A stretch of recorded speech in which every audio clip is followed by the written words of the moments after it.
Now, let's dive into today's story. Chapter 1. The Breaking Point. Detective Ray Morrison had seen enough liars in his 22 years on the force to spot one from across a crowded room. What he never expected was to find one sleeping in his bed every night for the past 15 years. The evening started like any other. Ray had just returned from a double homicide scene, his mind still processing the brutality humans could inflict on each other, when he heard his daughter Emma's sharp cry from upstairs. At 17, Emma rarely showed vulnerability, but the sound that escaped her lips sent him sprinting up the stairs 3 at a time. He found her collapsed on her bedroom floor, clutching her chest, her face pale and contorted in pain. "Dad, I can't breathe properly," she gasped, tears streaming down her face. "Linda!" Ray shouted for his wife as he knelt beside Emma, his trained hands checking her pulse. Fast and irregular. "Linda, we need to get to the hospital now." His wife appeared in the doorway, impeccably dressed for another one of her boss's networking events. Linda Morrison, real estate maven and social climber, took one look at the scene and rolled her eyes with theatrical exasperation. "Oh, for heaven's sake, Emma. Not tonight." Linda's voice carried the same tone she used when discussing inconvenient weather. "I told you I have the Hartwell Group's annual party. This is the most important event of my career." Ray stared at his wife in disbelief. "Linda, look at her. Something's seriously wrong." "She's 17, Ray. This is what teenage girls do when they want attention." Linda adjusted her diamond earrings, checking her reflection in Emma's mirror. "She's probably stressed about that calculus test she mentioned." Emma's breathing became more labored, and Ray made his decision. He scooped his daughter into his arms, her slight frame feeling fragile against his chest. "I'm taking her to St. Mary's." "You're enabling her dramatics," Linda called after him as he carried Emma down the stairs. "She's manipulating for attention. Let her drama queen it out." Ray heard Linda's laughter as she spoke to someone on the phone, probably one of her real estate colleagues. No, I'm still coming to the party." Ray's dealing with Emma's latest performance. You know how teenage girls are. The drive to the hospital was a blur of red lights and Emma's labored breathing. Ray's hands gripped the steering wheel as his daughter drifted in and out of consciousness beside him. In the emergency room, the doctors immediately recognized the severity of her condition. "Acute arrhythmia," Dr. Patricia Reeves explained to Ray as they watched Emma through the ICU window, wires and monitors surrounding his little girl. "She has a previously undiagnosed heart condition called Wolff-Parkinson-White syndrome." "If you'd waited another hour, Detective Morrison." Ray didn't need her to finish the sentence. His daughter could have died while his wife prioritized networking and cocktails. Emma spent 3 days in the hospital. Linda visited once, bringing flowers and complaints about how the crisis had made her miss important client meetings. She spent most of the visit on her phone, handling urgent real estate deals. On the drive home, Emma was quiet until they stopped at a red light. "Dad," she said softly, "I heard what Mom said that night. About me being dramatic." Ray's jaw tightened, but he kept his voice gentle.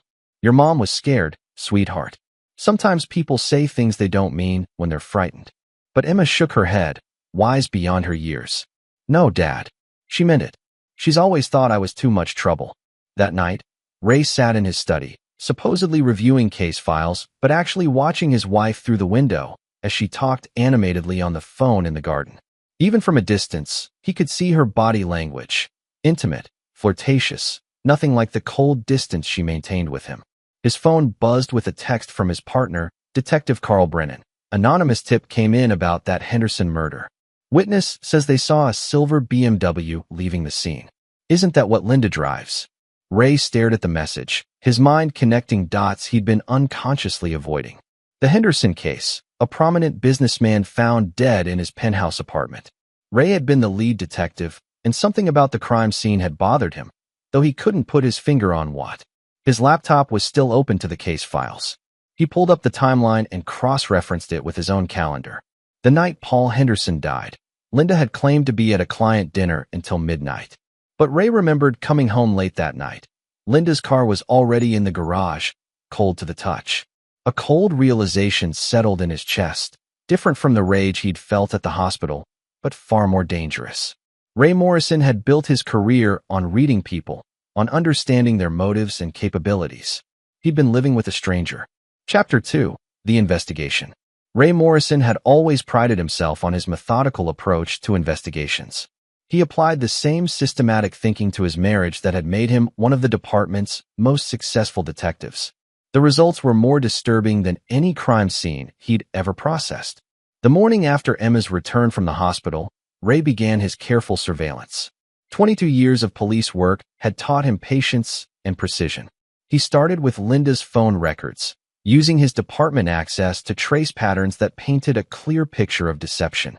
For the past 8 months, Linda had been in constant contact with Paul Henderson, the same Paul Henderson whose murder Ray was investigating.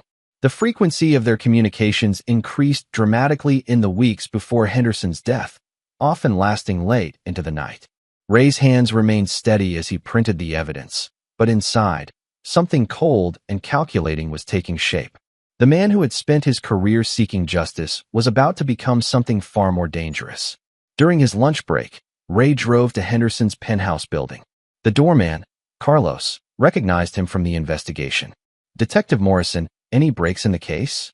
"Still working on it, Carlos." "Tell me, in the months before Mr. Henderson's death, did you notice any regular visitors?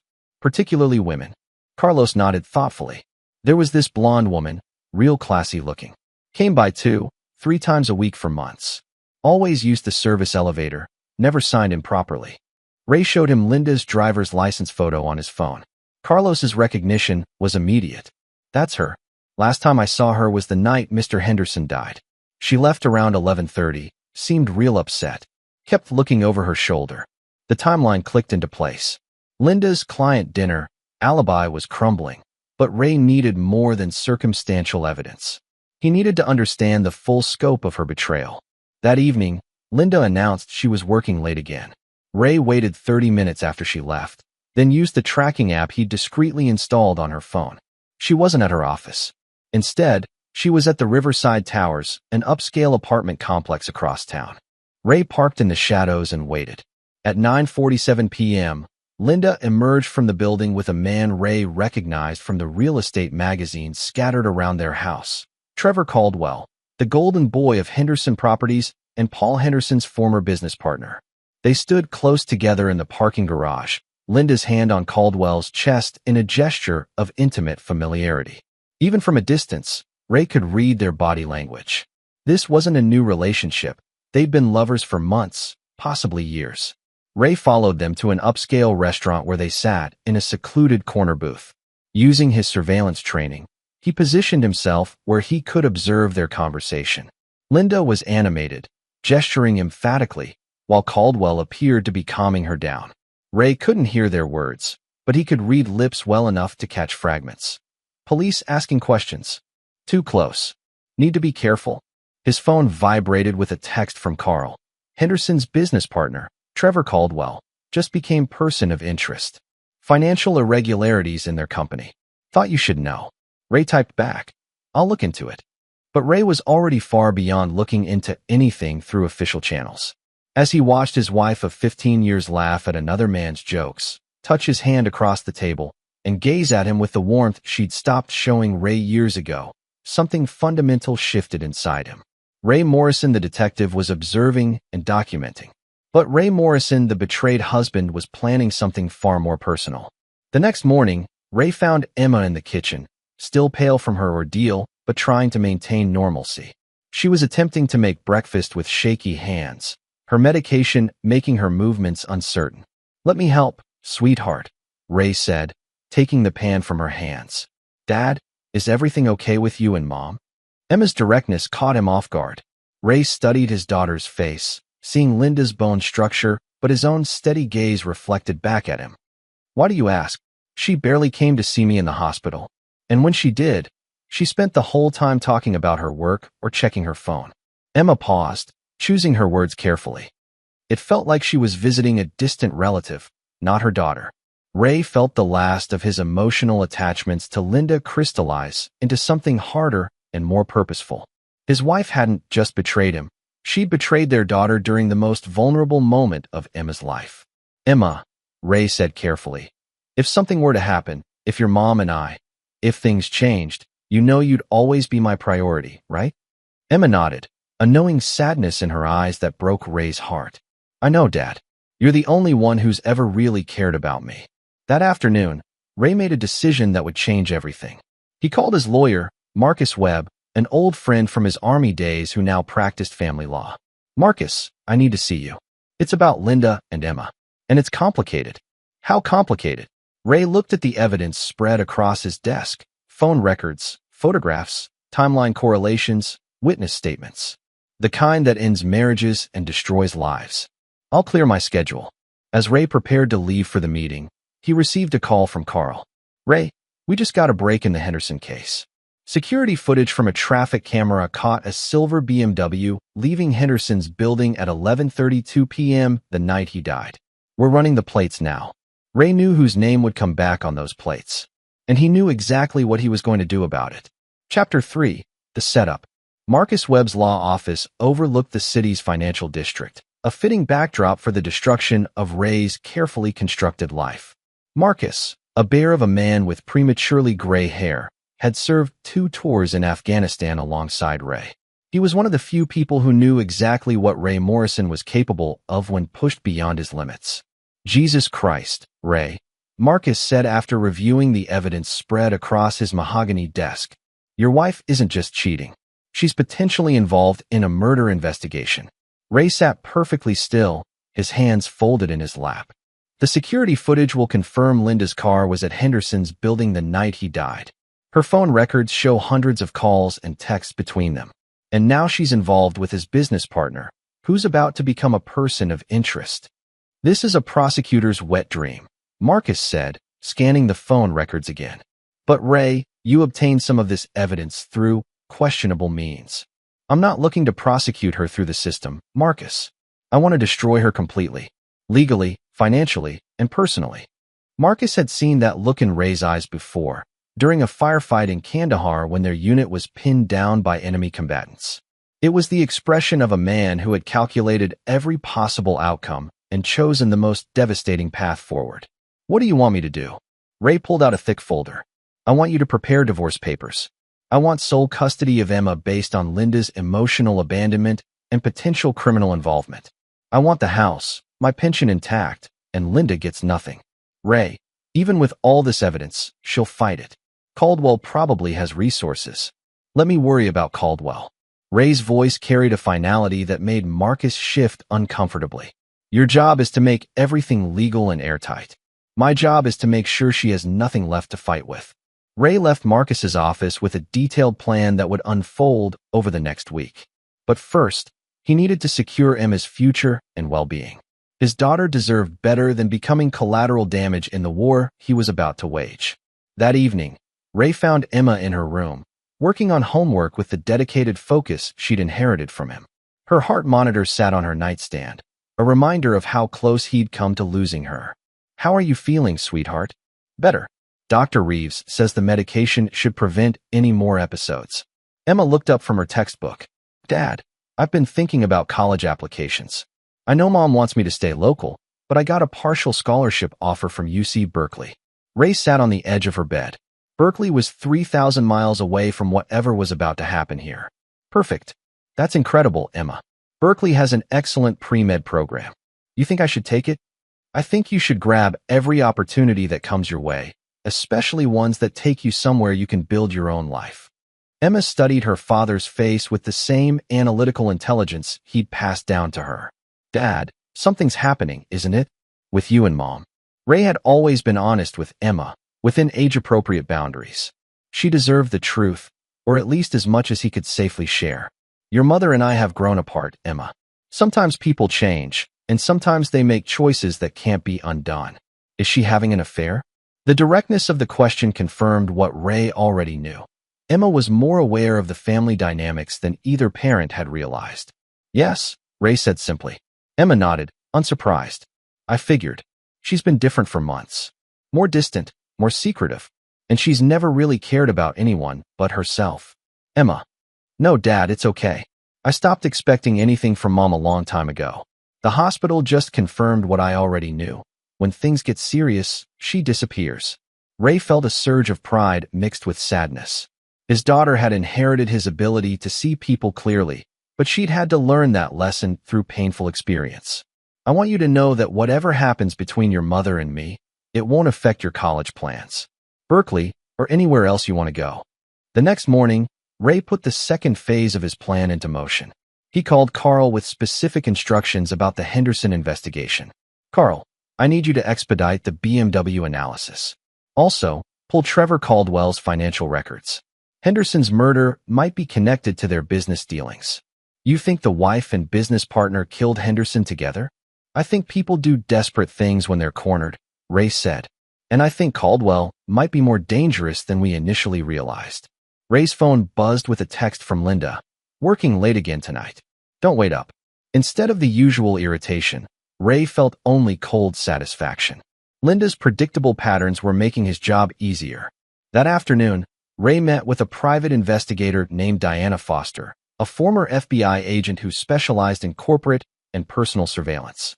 Diana had worked several cases with the police department and was known for her discretion and thoroughness. I need complete surveillance on 2 individuals, Ray said, sliding photos across her desk.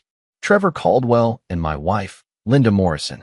I need to know where they go, who they meet with, and what they're planning. Diana studied the photos and the background information Ray provided. This is personal, isn't it?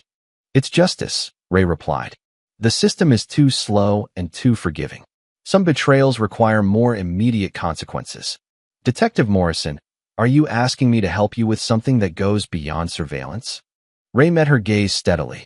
I'm asking you to help me document the truth. What I do with that truth is my decision. Diana nodded slowly. I'll need a week to establish proper surveillance protocols. You have 3 days, Ray said. After that, the window closes. As Ray left Diana's office, his phone rang. It was Emma, calling from school. Dad, I just talked to the guidance counselor about Berkeley. She says if I accept the scholarship, I could start as early as the spring semester. That's only 4 months away. That's wonderful, sweetheart. I want to take it, Dad. I want to get as far away from here as possible. Ray smiled for the first time in days. Emma would be safely in California before the full consequences of his plan became apparent. His daughter would build her new life free from the wreckage he was about to create. Then we'll make it happen, Ray promised. That evening, as Linda left for another client meeting, Ray sat in his study and reviewed the final details of his strategy. By this time next week, Linda and Trevor Caldwell would understand the full cost of their betrayal. Ray Morrison had spent his career bringing justice to the victims of crimes. Now he was about to become something more dangerous, a victim who refused to remain powerless. Chapter 4. The Trap. Diana Foster was worth every penny Ray was paying her. Within 72 hours, she had provided him with a complete dossier on Linda and Trevor's activities that went far beyond simple adultery. They met at a 24-hour diner on the outskirts of town, Diana sliding a thick envelope across the cracked Formica table. Your wife and Caldwell aren't just lovers, Diana said without preamble. They're planning to disappear together. I documented them at 3 different banks over the past 2 days, all under assumed names. Ray opened the envelope and found photographs of Linda and Trevor entering various financial institutions, along with copies of documents Diana had somehow obtained. The evidence painted a picture of 2 people preparing for a hasty departure. Caldwell liquidated his share of Henderson properties 2 weeks ago, Diana continued. $7 million, converted to bearer bonds. Your wife has been systematically emptying your joint accounts and transferring money to offshore accounts. Ray studied a photograph of Linda signing papers at a bank he'd never heard of. Her face showed none of the stress or guilt he'd expected. Instead, she looked excited, almost giddy with anticipation. How much has she taken? From your joint accounts? About $300,000 so far. But that's not the interesting part. Diana pulled out another set of documents. The interesting part is that they're not planning to leave the country. They're planning to fake their deaths. Ray looked up sharply. Explain. Caldwell has been in contact with a man named Viktor Kozlov, a Russian who specializes in creating new identities. The plan is elegant. They'll stage a boating accident off the coast. Bodies never recovered, presumed dead, while they disappear with Henderson's money and yours. This weekend, Caldwell rented a yacht, told the marina he's taking it out for a romantic weekend with his girlfriend. They're planning to scuttle the boat about 50 miles offshore, then rendezvous with a cargo ship that will take them to South America. Ray felt the familiar cold calculation settling over him. Linda and Trevor thought they were playing chess, but they were actually playing a game whose rules only Ray understood. I need you to do something else for me, Ray said. I need you to arrange a meeting with Victor Kozlov. Diana's expression shifted. Detective Morrison, whatever you're planning. I'm planning to give my wife and her lover exactly what they want, Ray said. They want to disappear? They want new identities? I'm going to help them accomplish that in ways they never imagined. Friday afternoon, Ray received a call from Carl that set the final piece of his plan in motion. Ray, we got a match on the BMW plates. It's registered to Linda Morrison. We need to bring her in for questioning about the Henderson murder. When? Monday morning. I wanted to give you a heads up since this is going to get complicated for your family. I appreciate that, Carl. Monday morning should work perfectly. Ray hung up and smiled for the first time in weeks. By Monday morning, Linda would be far beyond the reach of the police, but not beyond the reach of his justice. That evening, Ray found Linda packing a suitcase in their bedroom. She looked up with feigned casualness when he entered. Oh, hi, honey. I'm going to that real estate conference in Miami this weekend. Last-minute invitation, but it's too good an opportunity to pass up. Ray nodded thoughtfully. Sounds important. When's your flight? Tomorrow morning, early. I'll probably be gone until Tuesday or Wednesday. That's fine. Emma and I will hold down the fort. Linda's relief at his easy acceptance was visible. She probably expected an argument, or at least some questions about the sudden trip. Ray, I know things have been strained between us lately. When I get back, maybe we should talk about us. About making some changes. Ray studied his wife's face, noting the practiced sincerity, the calculated vulnerability in her expression. She was already planning her disappearance, but maintaining the pretense of working on their marriage. I think you're right, Ray said. When you get back, everything will be different. Linda smiled and kissed his cheek, the same perfunctory gesture she'd been giving him for months. I love you, Ray. I know exactly who you are, Linda, Ray replied, the double meaning lost on her. Saturday morning, Ray drove Linda to the airport, helping her with her luggage like the devoted husband she believed him to be. At the departure gate, she kissed him goodbye with what almost seemed like genuine emotion. Take care of Emma for me, Linda said. I always have, Ray replied. As Linda disappeared through the security checkpoint, Ray pulled out his phone and sent a text to Diana. The targets are in motion. Initiate phase 2. Emma was still asleep when Ray returned home. He found her in the kitchen later, making coffee with the careful movements of someone still adjusting to heart medication. Mom left early, Ray said. I know. She came to say goodbye. Emma paused, studying her father's face.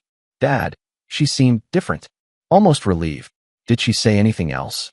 She told me to be good, and that she might be gone longer than planned. Emma set down her coffee mug. Dad, is Mom coming back? Ray sat across from his daughter, choosing his words carefully. Emma, your mother has made choices that have consequences. Those consequences are going to play out over the next few days. Is she in trouble? The kind of trouble that people create for themselves when they betray the people who love them. Emma nodded slowly. She'd inherited Ray's ability to read between the lines. What happens to us? You and I are going to be fine. Better than fine. But I need you to trust me completely over the next week, no matter what you see or hear on the news. I trust you, Dad. You're the only person who's never let me down. That afternoon, Ray received a call from Diana. Kozlov agreed to meet with you. Tonight, 9 p.m., at the Old Pier warehouse. He thinks you're a corrupt cop looking to disappear with stolen evidence money. Perfect. What did you tell him about my situation? That you're facing internal affairs investigation, need new identity documents for yourself and your daughter, and you have $500,000 in cash to pay for his services. And he believed it? Ray, half the cops in this city are corrupt. Kozlov specializes in helping criminals disappear. A dirty detective is just another payday for him. That evening, Ray kissed Emma goodnight and told her he had to work late on a case. It wasn't entirely a lie. He was working on the most important case of his life. The warehouse district was deserted except for the occasional freight train passing through. Ray found Victor Kozlov exactly where Diana had said he'd be. A thin, pale man in an expensive suit who looked more like an accountant than a criminal facilitator. Detective Morrison, Kozlov said in accented English. Diana tells me you have need of my services. I need to disappear, Ray said simply. My wife found out about some side business I've been conducting. Internal affairs is closing in. I need new documents for myself and my daughter. Kozlov studied Ray with calculating eyes. Such services are expensive. Diana mentioned $500,000. Ray pulled out a briefcase filled with cash, money he'd withdrawn from his own accounts over the past week. This is just a down payment. I can get you another $1 million once I'm safely relocated. And you want to disappear completely? No trace, no way to track you. I want to die and be reborn, Ray said. Can you make that happen? Kozlov smiled, revealing gold teeth. Detective Morrison, making people disappear permanently is my specialty. In fact, I have 2 clients doing exactly that this weekend. Sometimes it's better to die than to face consequences of your actions. Ray felt a surge of satisfaction. Kozlov had just confirmed Linda and Trevor's plan while simultaneously agreeing to help Ray disappear. The trap was set. When can we begin? Ray asked. Monday morning, Kozlov said. My clients finish their business this weekend, then we focus on your situation. What happens to your clients? Kozlov shrugged. They become ghosts.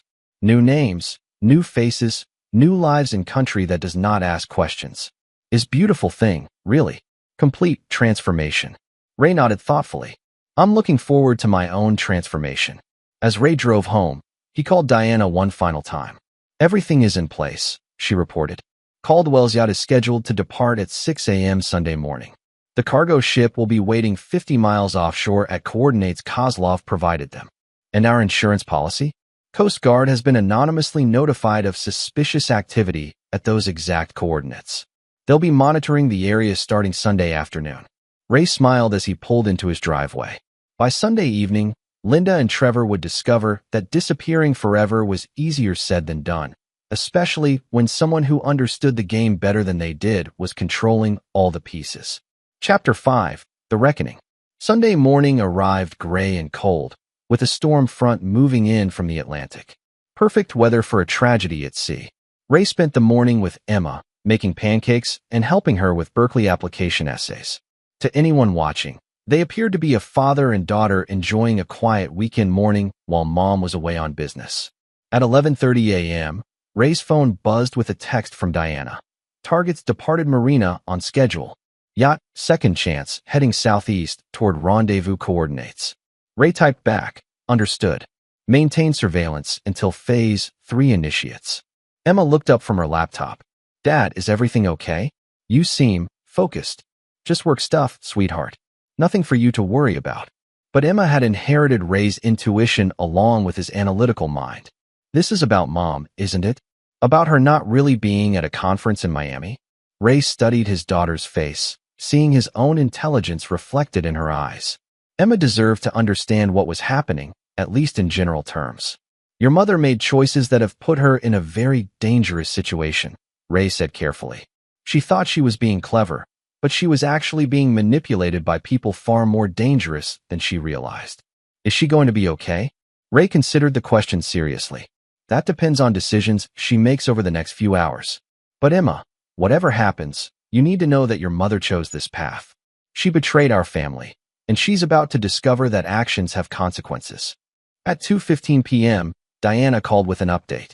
The yacht reached the rendezvous coordinates. I can see them transferring to a larger vessel. Looks like a converted fishing trawler flying Panamanian colors. Any sign of the Coast Guard? Negative, but they're monitoring from beyond visual range. When that yacht goes down, they'll respond immediately. And Kozlov. His team is already aboard the trawler. But Ray, I'm seeing something unexpected. Kozlov has more men than agreed upon, and they're armed. Ray felt his pulse quicken. Define more men. 6, maybe 7 additional personnel. This doesn't look like a simple identity change operation. This looks like something much more permanent. The pieces clicked into place in Ray's mind. Linda and Trevor thought they were buying new identities and safe passage to South America. Instead, they were sailing into their own executions. Kozlov wasn't planning to help them disappear. He was planning to make them disappear permanently, along with all the money they'd stolen. Ray had intended to expose their theft and fraud, destroying their lives while keeping them alive to face justice. But Kozlov had his own agenda, one that would end with Linda and Trevor feeding the fish somewhere in the Atlantic. For a moment, Ray felt an unexpected surge of something. Not regret, exactly, but a recognition that his wife was about to pay a price far higher than even her betrayal deserved. Then he remembered Emma lying on the hospital floor, gasping for breath while Linda worried about missing a party. He remembered his daughter asking if her mother was coming back, already knowing the answer. "Diana," Ray said into the phone, "maintain surveillance, but do not interfere. Let this play out exactly as planned." "Ray, they're going to kill your wife." "My wife died the night she chose another man over our daughter's life," Ray replied. "What happens to the stranger who's been living in my house is not my concern." At 4:30 p.m., Ray received a call from an unknown number. "Detective Morrison? This is Lieutenant Commander Sarah Walsh, Coast Guard Station Atlantic City. We've received a distress signal from a vessel at coordinates you flagged for us. The yacht Second Chance appears to be taking on water rapidly. Any survivors visible?" "Negative. We're launching rescue operations now, but with this weather front moving in." Walsh paused. "Detective, the anonymous tip we received indicated possible criminal activity. Should we be treating this as a crime scene?" "Treat it as a missing persons case until evidence suggests otherwise," Ray said. "I'll coordinate with your investigation team once you've completed search and rescue operations." "Understood. We'll keep you informed." Ray hung up and found Emma watching him from the kitchen doorway. "Dad, that was about Mom, wasn't it?" Ray nodded slowly. "Your mother and her friend Trevor were on a boat that appears to have sunk. The Coast Guard is searching for survivors." Emma's face went through a series of expressions: shock, concern, and then something that looked almost like acceptance. "Are they going to find her?" "I don't know, sweetheart. Ocean searches are difficult, especially in bad weather." Emma sat down heavily on the couch. "I should probably feel worse about this than I do." Ray sat beside his daughter and put his arm around her shoulders. "You feel however you need to feel. There's no right or wrong way to process something like this." "Dad, can I ask you something?" "Of course. Did you know this was going to happen?" Ray looked into his daughter's eyes and made a decision that would define their relationship for the rest of their lives. Emma was 17, nearly an adult, and she deserved the truth, or at least as much truth as he could safely share. "I knew your mother was planning to disappear," Ray said. "I knew she was stealing money and planning to abandon us. I knew she was involved with dangerous people who didn't have her best interests at heart. Did you try to stop her?" "I gave her every opportunity to choose differently, to choose her family over her selfishness. She made her choice." Emma leaned against her father's shoulder. "I'm sorry she hurt you, Dad, but I'm not sorry she's gone." At 7:45 p.m., Lieutenant Commander Walsh called back.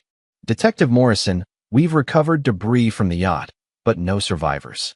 We've also found evidence of a second vessel in the area, fuel residue and trash that suggests a larger boat was involved." "Drug runners," Ray suggested, providing the Coast Guard with a plausible alternative explanation. "Possibly. We're coordinating with DEA and FBI to investigate potential trafficking connections. The yacht's passengers may have encountered something they weren't prepared for. Keep me informed of any developments." "Will do. And Detective, I'm sorry for your loss." Ray hung up and realized he felt nothing about Linda's death except relief that it was over.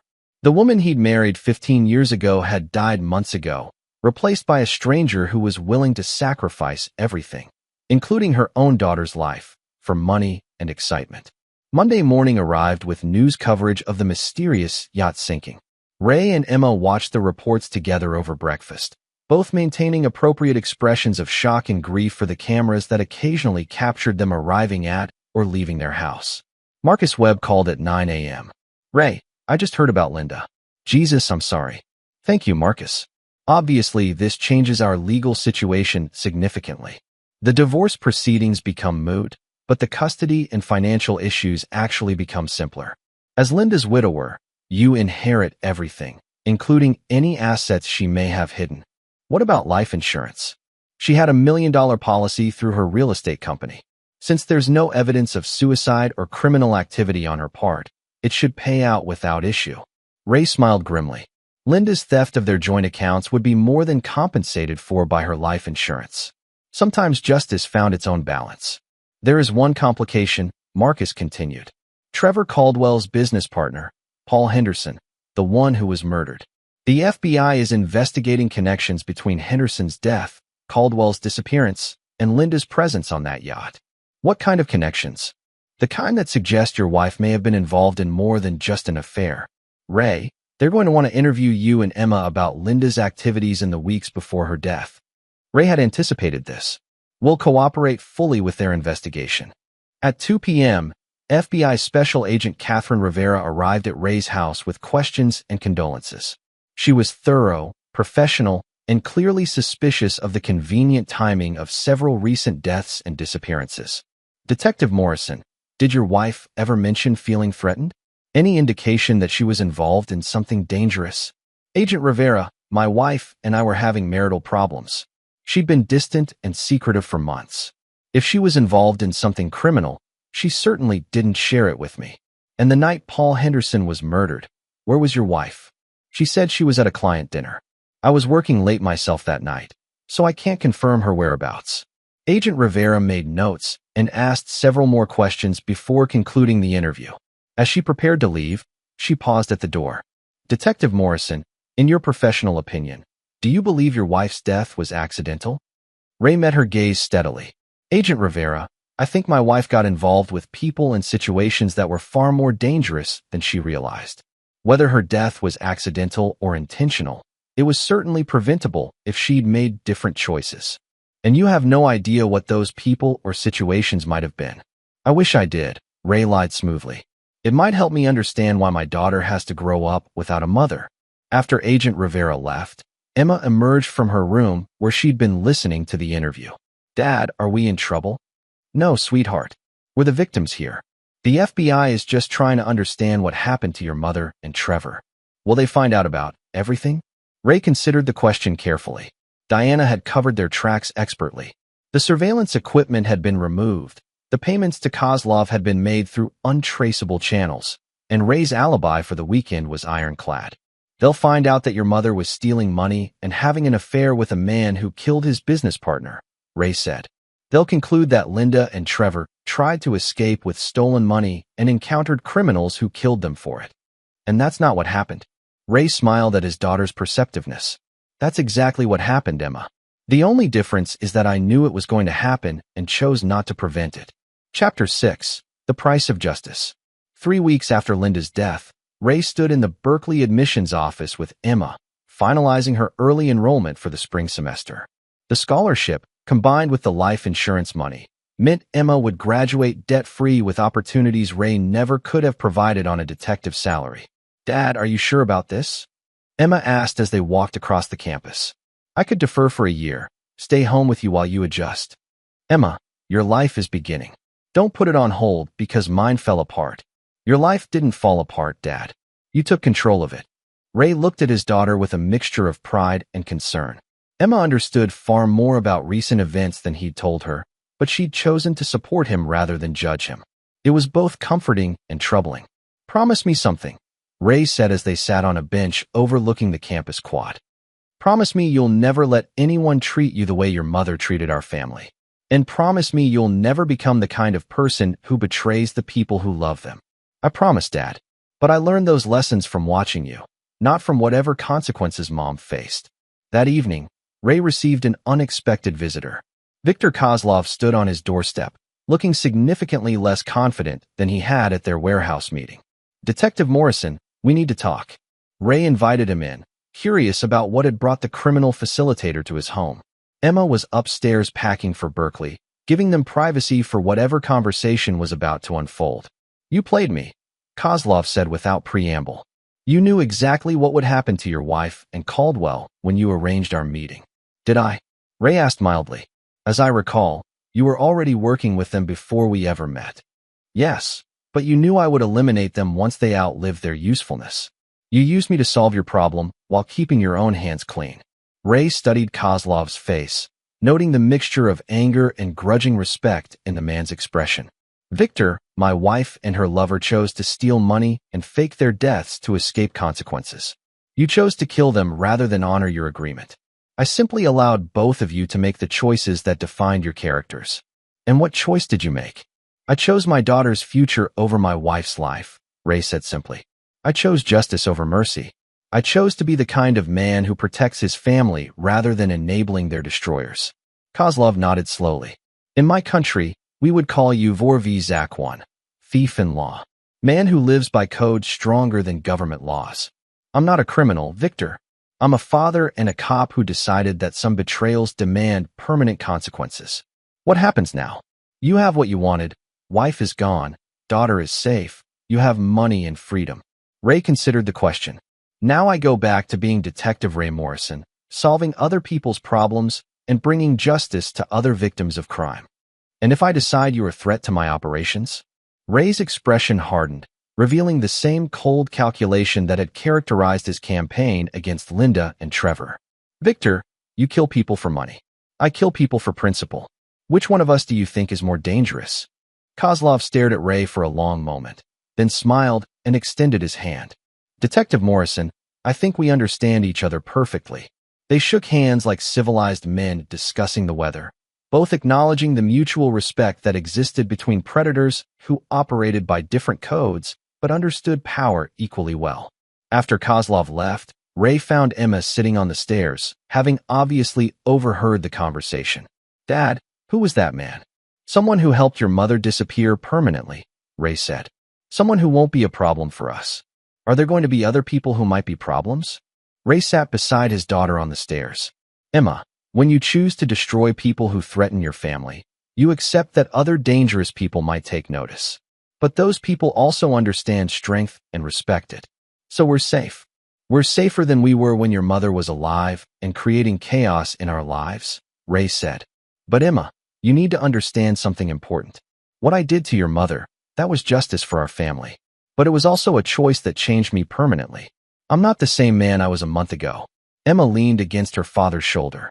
You're still the man who carried me to the hospital when Mom wanted to go to a party. You're still the man who put my future ahead of everything else. Those are the parts of you that matter to me. A week later, Emma left for Berkeley with 2 suitcases, a laptop Ray had bought her, and enough money in her account to focus on studies rather than survival. Ray drove her to the airport, both of them understanding that this goodbye marked the end of one chapter and the beginning of another. Call me every week, Ray said as they stood at the security checkpoint. I will. And Dad, thank you for protecting me. From Mom, from all of it. That's what fathers do, sweetheart.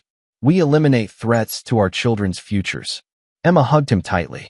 I love you, Dad. I love you too. Go build the life you deserve. Ray watched his daughter disappear through security, feeling a satisfaction deeper than any he'd experienced in his police career.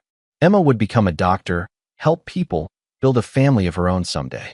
And she would do it all free from the toxic influence of a mother who had valued money and excitement over the well-being of her own child. The drive home took Ray past the marina where Trevor Caldwell's yacht had departed for its final voyage. The dock space was empty now, marked only by a small memorial plaque that mentioned 2 lives lost too soon. Ray paused to read the inscription, noting how it portrayed Linda and Trevor as victims of tragic circumstances rather than architects of their own destruction. History would remember them as unlucky lovers who died in a boating accident, not as thieves and murderers who met the justice they'd escaped through traditional legal channels. That evening, Ray returned to work for the first time since Linda's death. His colleagues offered condolences and support, all of them believing they were helping a grieving widower adjust to single parenthood. Carl Brennan approached Ray's desk with a new case file. Ray, I know you're still dealing with everything, but we caught a domestic violence case that needs someone with your experience. Ray opened the file and found photographs of a woman whose husband had beaten her unconscious while their 2 small children watched. The husband had been arrested, posted bail, and was already making threats against his wife for pressing charges. She's terrified he's going to kill her, Carl explained. Standard restraining order isn't worth the paper it's printed on. Guy's got connections, money, lawyers. Ray studied the photographs of the battered woman and thought about Emma lying on the hospital floor, about Linda laughing at her daughter's pain, about justice delayed being justice denied. I'll take the case, Ray said. Ray, you sure you're ready for something this heavy? You've been through enough lately. Ray looked up at his partner with the same cold focus that had characterized his campaign against Linda and Trevor. Carl, I'm exactly ready for this kind of case. Some people think they're above consequences. It's our job to prove them wrong. As Ray began reviewing the domestic violence file, he felt the familiar satisfaction of aligning his personal principles with his professional responsibilities. Linda and Trevor had taught him that sometimes justice required going beyond the limitations of legal systems and social conventions. Ray Morrison had learned to be judge, jury, and executioner when necessary. And there were always people who needed to learn that betraying innocent victims came with permanent consequences. Chapter 7. The New Normal. 6 months after Linda's death, Ray had settled into a routine that balanced his police work with regular video calls to Emma at Berkeley. His daughter was thriving academically and had joined the Pre-Med Honor Society, building the life she deserved far from the wreckage of their old family dynamic. Ray had also quietly become the department's go-to detective for cases involving domestic violence and family betrayal. His success rate in these cases was remarkable, though his methods had become more creative and less traditional. The file on his desk this morning involved Rebecca Martinez, a nurse whose ex-husband had violated their restraining order 3 times in the past month. David Martinez was a city councilman with political connections and expensive lawyers who had successfully argued each violation down to minimal penalties. Last night, David had broken into Rebecca's apartment while she was working a night shift at the hospital. He hadn't hurt her physically, but he'd left a clear message. Family photos with Rebecca's face scratched out and a note reading, "You can't hide forever." Ray studied the crime scene photos while drinking his morning coffee. David Martinez was exactly the kind of man who believed his position and connections made him untouchable. He was about to learn otherwise. Carl Brennan approached Ray's desk with the exasperated expression he'd been wearing more frequently lately. "Ray, Internal Affairs wants to talk to you about the Martinez case." "What about it?" "About your interview techniques. Apparently Martinez is claiming you threatened him during questioning yesterday." Ray thought back to his conversation with David Martinez. The man had sat in the interview room with his lawyer, smugly explaining that his visit to Rebecca's apartment was a misunderstanding, that he'd simply been retrieving personal property he'd left there months ago. "I told Mr. Martinez that men who terrorize women tend to meet unfortunate ends," Ray said. "I may have mentioned that domestic abusers have a high rate of accidental deaths and unsolved disappearances." "Jesus, Ray, you can't say things like that to suspects." "Why not? It's statistically accurate." Carl sat on the edge of Ray's desk, lowering his voice. "Look, I know you've been through hell with Linda's death, and I know these cases hit close to home. But you're starting to make people nervous." "What people?" "The brass. They think you're too emotionally invested in domestic cases. There's talk about reassigning you to property crimes or fraud investigation." Ray felt the familiar cold calculation settling over him. Being transferred away from domestic violence cases would limit his ability to help victims like Rebecca Martinez. More importantly, it would send a message that the department was protecting abusers over victims. "Carl, do you think David Martinez is going to stop threatening his ex-wife because we arrested him again?" "Probably not, but do you think the legal system is going to protect Rebecca Martinez from a man with political connections and expensive lawyers?" Carl shifted uncomfortably. "Ray, we work within the system. That's how this works. The system failed my daughter when her mother prioritized cocktail parties over heart attacks," Ray said quietly. "The system failed Linda when it allowed her to steal and murder without consequences until someone outside the system provided justice. And the system is failing Rebecca Martinez right now while we debate interview techniques." That afternoon, Ray received a call from Diana Foster, the private investigator who had helped him document Linda's affair and theft. "Ray, I heard you might need some freelance assistance with a case involving a city councilman." "I didn't ask for any assistance." "No, but Rebecca Martinez did. She's terrified, Ray. She knows the legal system can't protect her from her ex-husband, and she's heard about your success rate with similar cases." Ray considered this. Rebecca Martinez was a nurse who spent her days helping people heal. She deserved better than living in fear of a man who believed his political position gave him ownership over her life. "What kind of assistance are you offering?" "The kind that ensures problematic people understand the full consequences of their choices," Diana said. "David Martinez has some interesting financial irregularities that might become public knowledge if he continues harassing his ex-wife." "What kind of irregularities?" "The kind that involve campaign funds being used for personal expenses, including payments to the criminal defense attorney who keeps getting him out of trouble for stalking charges." Ray smiled. David Martinez was about to discover that his political connections could work against him as easily as they worked for him. Diana, I think Rebecca Martinez deserves to feel safe in her own home. I'll make sure she does. That evening, Ray was reviewing case files when Emma called from Berkeley. Dad, I just wanted to check in. How are you doing? I'm doing well, sweetheart. How are your classes? Challenging but good. I'm actually calling because I got a letter today. It's from Mom's life insurance company. Ray felt a chill. The insurance investigation had been closed months ago, with the death ruled accidental. What kind of letter? They want to interview me about Mom's state of mind before she died. Apparently, someone contacted them suggesting that Mom might have been planning something. Ray's mind raced through possibilities. Someone was trying to reopen Linda's death investigation, either law enforcement or someone with knowledge of the real circumstances. Emma, what exactly did the letter say? It's from an investigator named Thomas Garrett. He says new information has come to light suggesting that Mom's death might not have been accidental. He wants to interview family members about any signs that she was planning to disappear or fake her death. Ray felt the familiar cold focus settling over him. Thomas Garrett was either a legitimate investigator following up on new evidence, or he was someone connected to Viktor Kozlov or the other criminals involved in Linda's death. Emma, don't respond to that letter. Forward it to me, and don't talk to anyone about Mom's death without me present. Dad, you're scaring me. Is there something you haven't told me about what happened to Mom? Ray considered how much truth his daughter could handle. Emma was 18 now, legally an adult, and she'd already demonstrated remarkable strength in dealing with family trauma. Emma, your mother's death wasn't random. She got involved with very dangerous people who killed her for reasons that had nothing to do with boating accidents. Did you know this was going to happen? I knew she was in danger, and I chose not to warn her because she had already chosen her path over our family. Emma was quiet for a long moment. Dad, are we in danger now? I don't know yet, but I'm going to find out exactly who Thomas Garrett is and what he wants. After hanging up with Emma, Ray called Diana Foster back. Diana, I need you to investigate someone named Thomas Garrett. He's an insurance investigator asking questions about Linda's death. How detailed an investigation do you want? Ray thought about Emma's future, about the life she was building at Berkeley, about the victims like Rebecca Martinez who needed his protection. I want to know everything about Thomas Garrett, his background, his motivations, his connections, and most importantly, whether he represents a threat to my daughter's safety. And if he does represent a threat?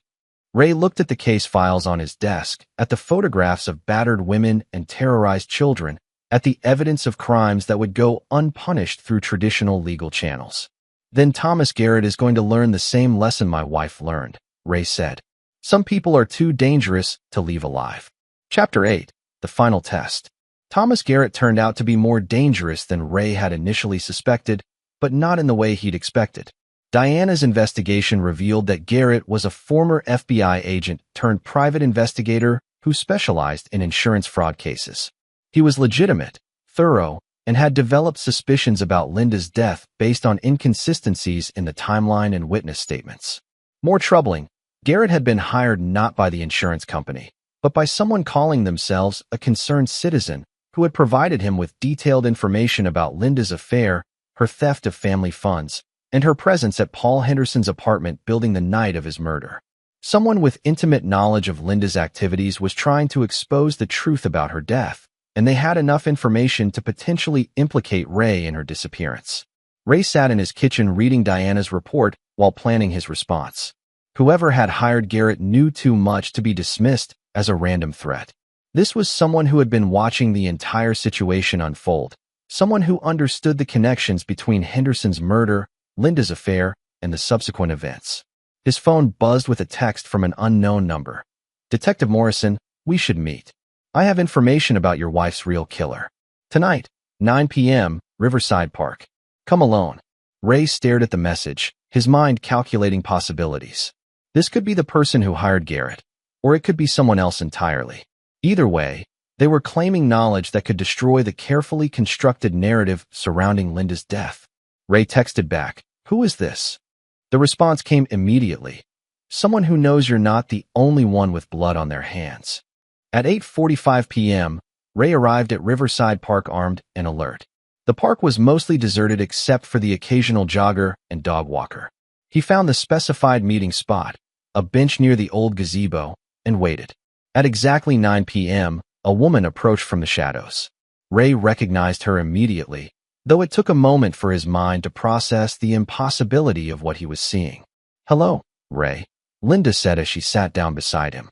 "Surprised to see me?" Ray's hand instinctively moved toward his weapon, but Linda held up her hands in a gesture of peace. "Before you do something we'll both regret, you should hear what I have to say." Ray stared at his supposedly dead wife, noting the changes in her appearance. Her hair was darker and shorter, her face looked different in subtle ways that suggested minor plastic surgery, and she carried herself with a confidence that seemed almost foreign.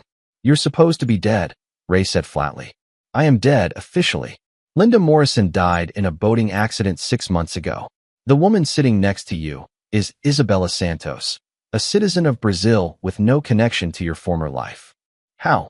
Linda smiled, the expression carrying none of the warmth he remembered from their early marriage. "Viktor Kozlov is very good at what he does, but he's not the only one who can arrange disappearances. Trevor and I had a backup plan." Ray's mind raced through the implications. The bodies on the yacht. 2 of Kozlov's associates who outlived their usefulness. Trevor and I were never on that boat when it sank. We transferred to another vessel 20 miles offshore and watched the Coast Guard respond to the distress call. "Then where's Trevor?" "Trevor served his purpose," Linda said with casual indifference. "He helped me fake my death and transfer the money, but he was always meant to be a temporary partner. Men who betray their business partners can't be trusted not to betray their lovers." Ray felt a chill that had nothing to do with the evening air. "You killed him. I eliminated a liability, just like you eliminated me. Or tried to, anyway." Ray studied the woman sitting beside him, looking for traces of the person he'd married 15 years ago. He found none. This was someone who had planned multiple murders, faked her own death, and eliminated her own lover when he became inconvenient. "What do you want, Linda?" "I want my daughter back." Ray's blood ran cold. "Emma is safe in California. She's building a life far away from all of this." "Emma is my daughter too, Ray. And now that I've successfully disappeared, I want her to join me in my new life." "That's not happening." Linda's expression hardened. "You don't have a choice. I hired Thomas Garrett to investigate my own death. I provided him with evidence of your involvement in my disappearance.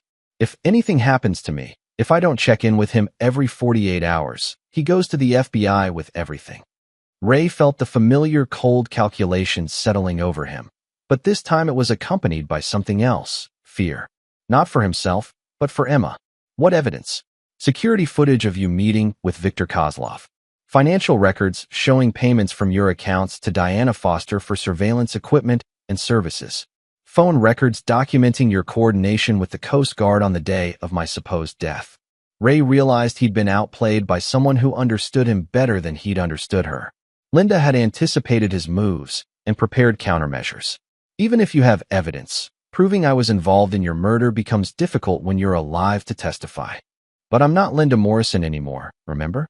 Linda Morrison is dead, and her murder remains unsolved. I can provide testimony about my own death without admitting I survived it." Ray had to admire the elegance of her plan. Linda had faked her death so convincingly that she could now use her own murder as leverage against him while remaining safely dead in the eyes of the law. "What exactly do you want?" "I want Emma to know I'm alive. I want her to understand that I didn't abandon her, that I was forced to disappear to protect myself from your violence. And I want her to have the choice of joining me or staying with her father. Emma thinks you're dead. She's grieving and moving on with her life. Emma deserves to know the truth about both of her parents," Linda said. "About the mother who loved her enough to fake her death rather than let you use her as a weapon, and about the father who was willing to murder his wife to maintain control over his family." Ray felt rage building in his chest, but he forced himself to remain calm. Linda was baiting him, trying to provoke him into doing something that would prove her narrative about his violent nature. "You abandoned Emma when she was dying in the hospital," Ray said quietly. "You chose a party over your daughter's life. That's the truth she needs to know." "I made mistakes as a mother," Linda admitted. "But I never tried to kill my daughter's other parent. I never tried to kill you, Linda. I simply allowed you to face the consequences of your choices. And now you're going to face the consequences of yours."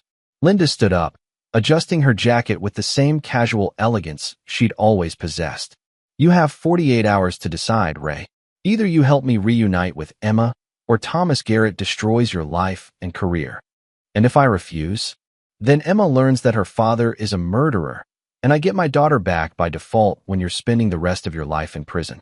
As Linda walked away, disappearing into the shadows as suddenly as she'd appeared, Ray sat on the bench contemplating the complete reversal of his situation. For 6 months, he believed he'd won the ultimate victory over betrayal and deception. Now he realized the war was just beginning. His phone buzzed with a text from Emma. "Dad, that investigator called me directly. He says he has evidence that Mom might still be alive. I'm flying home tomorrow." Ray stared at the message, understanding that Linda's final move was already in motion. His daughter was coming home to learn the truth about both of her parents, and Ray would have to decide how much of that truth she could survive. Chapter 9: Blood and Redemption. Emma's flight arrived at 2:30 p.m. the next day. Ray waited at the gate, watching his daughter emerge from the jetway with the confident stride she'd developed during her months at Berkeley. She looked older, more mature, and Ray realized she was about to face truths that would complete her transformation from child to adult in the most brutal way possible. "Dad," Emma said as she hugged him, "we need to talk about everything. The investigator, Mom, all of it. I know, sweetheart. But first, there's something you need to understand. Your mother isn't who you thought she was, and I'm not either." They drove home in relative silence, both preparing for a conversation that would define their relationship for the rest of their lives. Ray had decided during the sleepless hours after his meeting with Linda that Emma deserved the complete truth, regardless of consequences. At home, Ray made coffee while Emma sat at the kitchen table where they'd shared so many conversations over the years. The afternoon light streaming through the windows seemed somehow different, charged with the weight of impending revelations. "Emma, before I tell you what really happened to your mother, I need you to understand something. Everything I did, every choice I made, was to protect you and secure your future. Dad, just tell me the truth.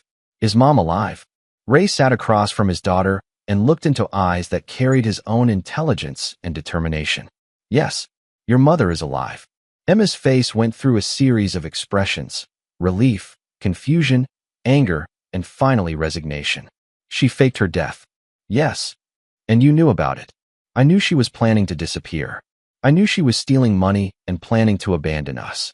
I arranged for her plan to fail." Emma leaned back in her chair, processing the implications. "You tried to have her killed. I tried to have her face justice for her crimes. The people she was working with decided killing her was more profitable than helping her escape. But she survived. Apparently, she was smarter than any of us realized." Emma was quiet for several minutes, her analytical mind working through the timeline and implications. Finally, she looked up at her father. "Where is she now?" "I don't know, but she wants to see you. She wants you to choose between her version of the truth and mine." "What's her version?" Ray considered how to explain Linda's narrative without giving it more credibility than it deserved. "She believes I'm a violent man who tried to murder her to maintain control over our family. She believes she was forced to fake her death to escape my abuse." "And what's your version?" "My version is that your mother chose money and excitement over her family's safety and well-being. She betrayed our marriage, stole our money, and was willing to let you die rather than miss a social event. I made sure she faced consequences for those choices." Emma studied her father's face with the same intensity she'd inherited from him. "Dad, are you a killer?" Ray met his daughter's gaze without flinching. "Yes." "Did you kill Mom?" "No, but I would have if necessary to protect you." "Have you killed other people?" Ray thought about the domestic violence cases he'd handled over the past 6 months, about the abusers who had mysteriously disappeared or suffered fatal accidents, about the justice he'd delivered outside the boundaries of legal systems. "Yes." Emma nodded slowly, as if confirming something she'd suspected for months. "Are you sorry?" "I'm sorry that you have to live with the knowledge of what I am. But I'm not sorry for protecting you or for making sure dangerous people face permanent consequences." "What happens now?" Before Ray could answer, the doorbell rang. Through the front window, he could see Thomas Garrett standing on the porch with a woman Ray didn't recognize, not Linda, but someone who carried herself with official authority. "That's probably the investigator," Emma said. Ray nodded. "Emma, whatever happens in the next few minutes, I want you to know that you're the best thing I've ever done with my life. Everything else, all the choices and consequences, were worth it to see you become the person you are." Emma squeezed her father's hand. I love you, Dad. And I trust your judgment more than I trust hers. Ray opened the door to find Thomas Garrett accompanied by FBI Special Agent Catherine Rivera, the same agent who had investigated Linda's disappearance months earlier. Detective Morrison, Agent Rivera said, we need to discuss some new developments in your wife's case. Ray invited them in, noting how Garrett studied the family photos on the walls with the intense focus of someone looking for psychological insights. Mr. Garrett has provided us with evidence suggesting that your wife's death may not have been accidental. Agent Rivera continued. We'd like to ask you and Emma some follow-up questions. Of course, Ray said. We want to cooperate fully with your investigation. Garrett opened his briefcase and pulled out a tablet displaying security footage. Detective Morrison, can you explain why you were meeting with Viktor Kozlov, a known criminal facilitator, 3 days before your wife's disappearance? Ray watched himself on the screen, entering the warehouse where he'd made arrangements for his own fake disappearance. The footage was clear enough to identify him, but didn't include audio of their conversation. Mr. Kozlov approached me about providing protection services for his clients, Ray said smoothly. I was investigating his operation as part of an ongoing organized crime task force. Do you have documentation of this investigation? The operation was classified and conducted through federal channels. Agent Rivera can verify that with her superiors. Rivera made notes, clearly uncomfortable with the jurisdictional implications of Ray's claim. Garrett pulled up another file. Detective Morrison, financial records show payments from your personal accounts to Diana Foster Investigations. What services did Ms. Foster provide? Personal security consultation during my wife's disappearance. I was concerned that whoever killed her might target Emma or myself. And these payments continued after your wife's death was ruled accidental. Ongoing security assessment. My wife was involved with dangerous people. Emma watched the questioning with fascination, observing how her father deflected each accusation with plausible alternative explanations. She was seeing firsthand the skills that had made him a successful detective. Agent Rivera looked up from her notes. Detective Morrison, Mr. Garrett has also provided us with testimony from someone claiming to have witnessed your wife's murder. Ray felt his pulse quicken but kept his expression neutral. What kind of testimony? A witness who claims your wife survived the boating accident and was subsequently killed by associates of Viktor Kozlov. Has this witness provided their identity to federal authorities? Not yet, but they've indicated willingness to testify in exchange for protection and immunity. Ray realized Linda was forcing the final confrontation. She was using the FBI to pressure him into cooperation while maintaining her own safety through anonymity. Agent Rivera, Ray said, if someone has evidence that my wife survived her supposed death, I would very much like to meet with them. As you can imagine, learning that Linda might still be alive would be significant for our family. The witness has requested a meeting with you and your daughter tomorrow evening. They want to discuss the terms of their cooperation with federal authorities. Emma spoke for the first time since the agents arrived. Where and when? Tomorrow night, 8 p.m., at the Riverside Community Center. The witness insists on a public location with multiple exits. After the agents left, Emma turned to her father with an expression of grim determination. She's going to try to convince me that you're the villain in this story. Probably. And if I don't believe her? Ray considered the question carefully. Linda had spent months planning this confrontation, and she wouldn't have arranged it unless she believed she could win. Then she'll probably try to kill both of us, Ray said. Your mother has become someone who eliminates problems rather than solving them. What's our plan? Ray smiled at his daughter's use of our rather than your. Emma had chosen her side in this conflict, and she was prepared to fight for it. Our plan is to end this tomorrow night, permanently. Your mother made her choices, and now she's going to face the consequences. Dad, are you sure about this? Once we do whatever you're planning, there's no going back. Ray looked at his daughter, brilliant, strong, uncompromising in her loyalty to the people who earned it.